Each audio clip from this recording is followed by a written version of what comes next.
Mahalaga ang paglilinis ng kulungan.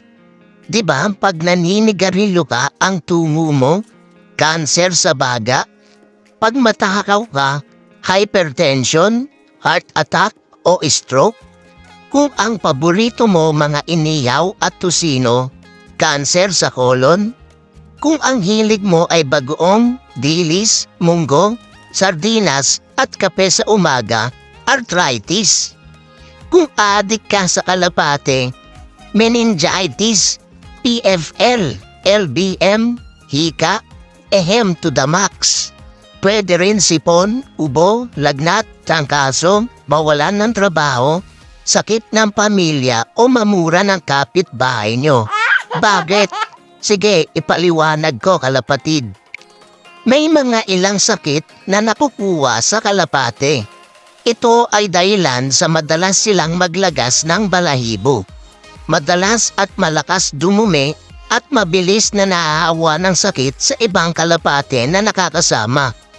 Ang ilang sakit ng kalapate ay maaari din na direktang makahawa sa tao. Nangunguna dito at pinakamadalas ang ehem, na di gumagaling at di rin humihinto.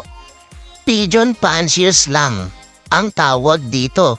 Ito ay sa dahilang ang mga alikabok, dumi, amoy, mga mikrobyo ng dumi, mga balahibo at iba pa ay patuloy na nalalangap ng nag-aalaga. Kaya naiipon na at nagkakaroon ng iritasyon ang baga. Ang ehem ay isang depensa at reaksyon ng katawan natin upang mailabas ang mga dumi na nalalangap. At walang katapusan yan habang may alagang kalapate. Sa mga mahina ang baga, lalo na kung may hika, ito ay maaaring magdulot ng malalim na komplikasyon. Hindi man kompletong maiiwasan, ang PFL naman ay mababawasan sa pamamagitan ng pagsusuot ng mask kung lumalapit sa kulungan o sa kalapate. Mainam din na dalasan ang paglilinis ng kulungan upang ang dumi ay mawala kaagad, hindi matuyo at maging alikabok na nalalanghap. Ehem. Bukod sa race trophy, pwede rin na makakuha ng meningitis ang nagkakarera ng kalapate. Ito ay dahil sa ang kalapate ay paboritong tirahan ng Cryptococcus neoformans. Isang amag na halos lahat ng pagkakataon ay nasa dumi ng kalapate. Katulad ng mga kalapate, ito ay lumilipad din. Ngunit, very short distance lang. Mula sa mamasa-masang dumi ng kalapate hanggang sa ilong ng nag-aalaga at patungo sa baga o sa utak.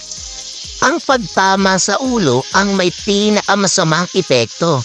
Nagkakaroon ng buol sa loob ng ulo na dulot noong amag.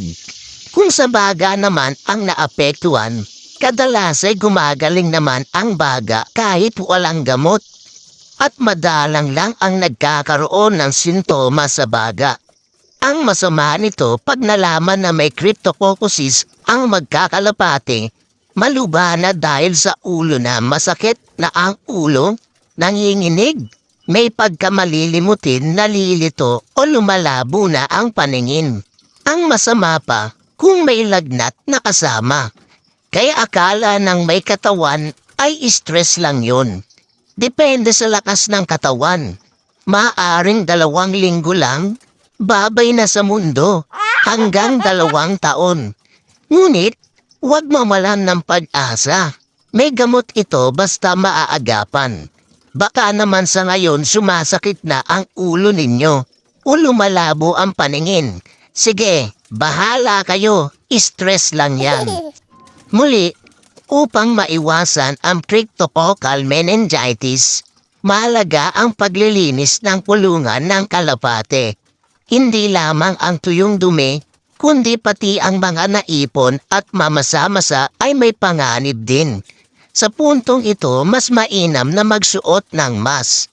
At makakatulong din ang Clorox or Sunrox dito. Dahil epektibong pang-disinfect ito, nakakapatay ito ng mga amag, bakterya, virus at iba pa.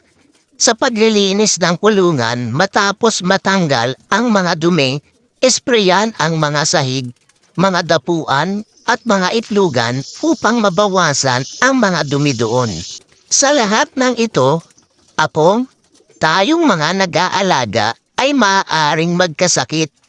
Ang mas masama nito ay kung ang ating mga mahal sa buhay ang mahawa o kahit hindi mahal na kapitbahay dahil umaabot din sa kanila ang alikabok ng dumi ng bahay ng kalapate na di nalilinis, lalo na sa mga kulungan na nasa mas mataas na palapag dahil mas malayo ang naaabot ng alikabok nito.